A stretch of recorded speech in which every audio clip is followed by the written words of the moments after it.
Hello again. Welcome back to Losing the Boomer Blues. We're going to continue on in just a second, but I wanted to show you my magnet.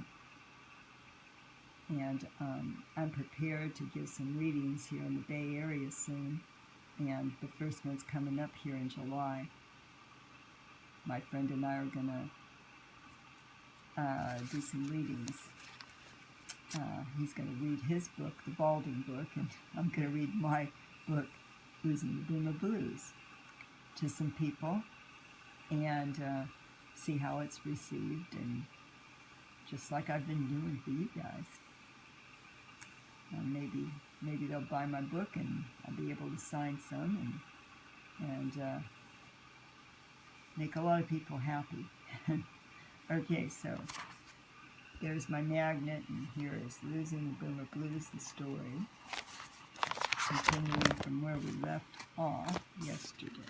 If I can find the place fast here. Let's see. I'll go ahead and start this here at this point. Grace walked over to her and said, "Put them on, Mary. Let's see what they look like." Mary didn't hesitate. She put them on and asked Grace what she thought. "They look great, but there's no sunshine outside right now. You may want to wait until spring before you wear them."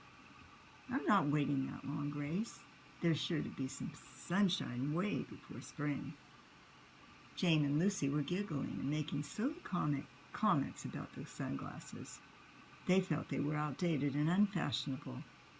But when Jane noticed that Mary was hurt by their comments, she wanted to cheer her up. She took out her harmonica and began playing the Beatles song, "Here Comes the Sun." Lucy hummed along to let Mary know they weren't intentionally trying to hurt her.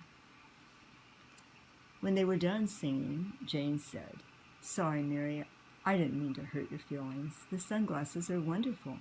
You look really cute in them." Still a little pricked from a friend's reactions, Mary replied, "No worries. I can't wear them right now, but just wait until the sun comes out. I'll be wearing them every chance I get." Though they were dated, Mary felt that they symbolized her past, and for that reason they weren't so trivial. Lucy walked up to Mary and gently said, "Despite my frequent smiles, I'm often emotional too. Lately, I've been more uptight than usual, but that's no excuse for being insensitive. I apologize for making fun of the sunglasses, Mary." In truth, all three women were sensitive about aging, but Mary was taking it harder than her friends. They all felt that time was hurrying by. The wrinkles, sagging skin, weight gain were all a harsh reality, but mortality, on the other hand, was a scary concept to accept. The three women adapted the adage "boomer blues" to describe their feeling of loss when thinking of the past and the trepidation of the unknown future. Grace felt that her boomer friends were overly concerned about the wrinkles on their faces rather than celebrating their lives and experiences, good and bad, that created those lines in the first place. As a member of the silent generation, she understood these feelings. Therefore, she was able to empathize with her younger friends. However, one day they would realize, as she did, that this desire to remain youthful on the outside wasn't as important as remaining youthful on the inside. It was a fear they all needed to address sooner or later to move past their boomer blues. The long, exhausting day was now drawing to a close for Grace. The four women exchanged quick hugs. Grace grabbed her keys to lock up the shop and began preparations for closing. She smiled and said, "Live in the now, girls, and don't sweat the small stuff.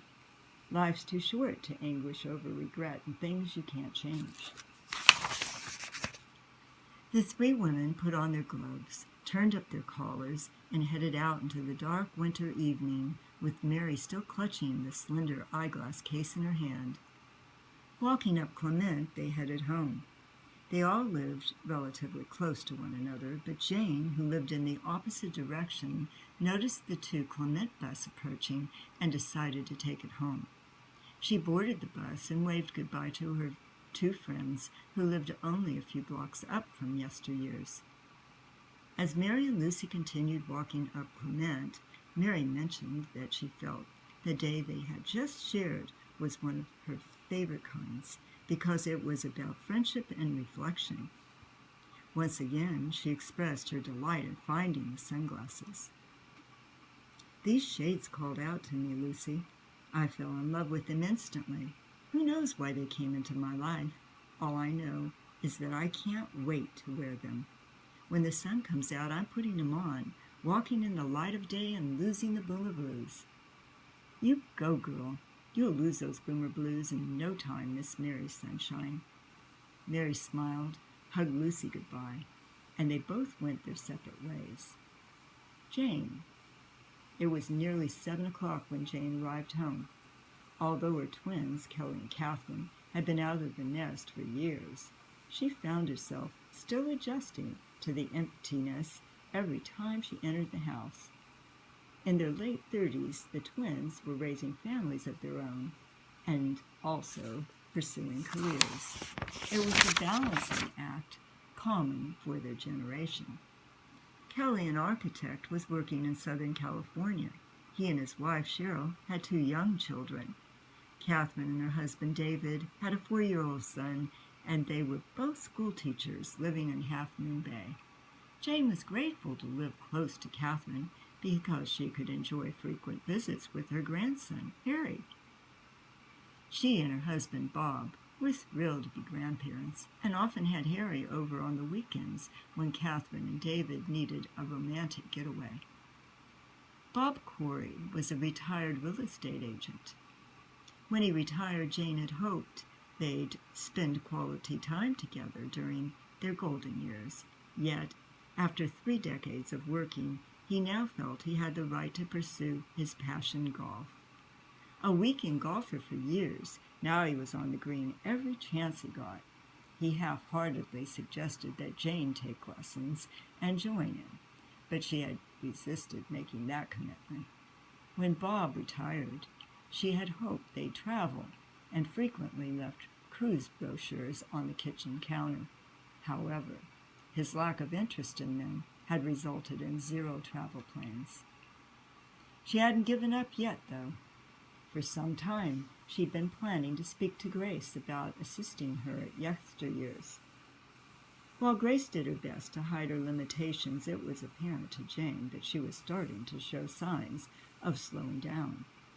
Jane was surprised that Grace had admitted today that she had pain in her back.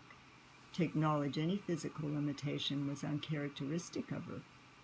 Since Bob had his golf and Kelly and Catherine were busy raising their children and making a living, Jane felt she needed to find an outside activity to keep her busy and fulfilled. She had always had a special place in her heart for yesteryears, so perhaps Grace would be open to her coming in to help out. It was a win-win situation as far as Jane was concerned. She entered the living room where she found Bob sound asleep on his favorite chair. He was balding on top and wore a golf cap out of vanity. He had salt and pepper sideburns and a youthful tan complexion. He was handsome with bushy eyebrows and chestnut brown eyes. She noticed a slight smile on his face and felt he must have had a great day of golf. Playfully, she pulled her harmonica out of her pocket, brought it up to her mouth, and started laughing silently. She didn't have the heart to start playing and disturb him. He'd probably start snoring in a few minutes, and that would wake him up soon enough. Best to leave him alone. As she walked into the kitchen, she wondered what she'd cook for dinner. She wanted to choose something quick, so she decided on pasta. When the meal was almost prepared, Bob came strolling in. Still a little drowsy, he asked, "Do you need any help?" "No, I've got it under control. I'm just waiting until the vegetables are done cooking and I'll be home free. How was your day on the golf course?" "I broke in the low 70s for 9 holes. "That's great, honey." "I'm still waiting for you to give it a try, babe." "You know, Bob, golf isn't my pastime of choice. We're going to have to stop here and continue again tomorrow.